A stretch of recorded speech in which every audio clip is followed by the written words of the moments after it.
Corona महामारी रे सारा देश एवं जर्जरित गाँव सहर पर्यंत सबुठी लॉकडाउन।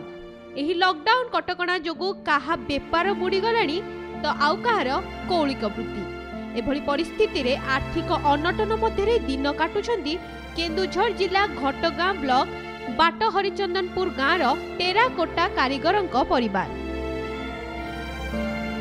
दीर्घ वर्ष धरी कौलिक वृत्ति को आपणे नेइथिबा टेराकोटा कारीगर माने एबे हाथ बांधी घरे बसिछंती।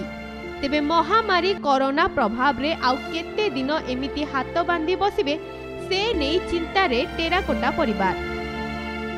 हमर 2 दिन लॉकडाउन हलानी आज पर्यंत दुकान गतकाल पर्यंत दुकान खोला नथिला बंद थिला।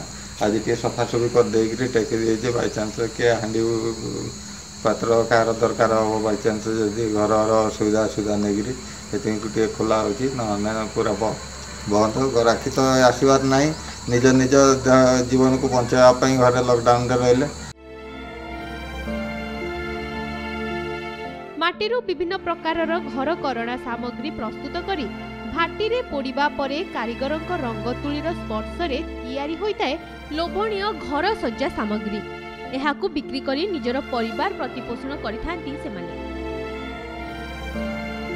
हेले लॉकडाउन जोगु गाड़ी गडु नथिबा बेले दुकान घरे टेराकोटा सामग्री सबु गदा होई पड़ी रहिछि।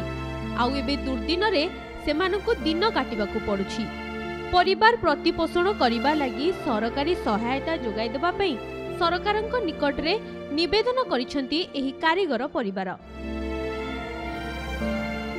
व्यापार यहाँ किसी नहीं दुकान तो पूरा बंद दुकान आसो कौट बिक्री हम कहीं आम चलू केमती खाया पीवा असुविधा होची पाठशाठ पढ़ाई छुआ मान को असुविधा होची पैसा आसो कौट लॉकडाउन हो गला दुकान सब बंद आ किसी कारोबार कर होनी पूरा सरकार साहाय्य आमको किसी मिलूनी सरकार साहाय्य किसी मिलना आम किसी करूँ ता भी नहीं।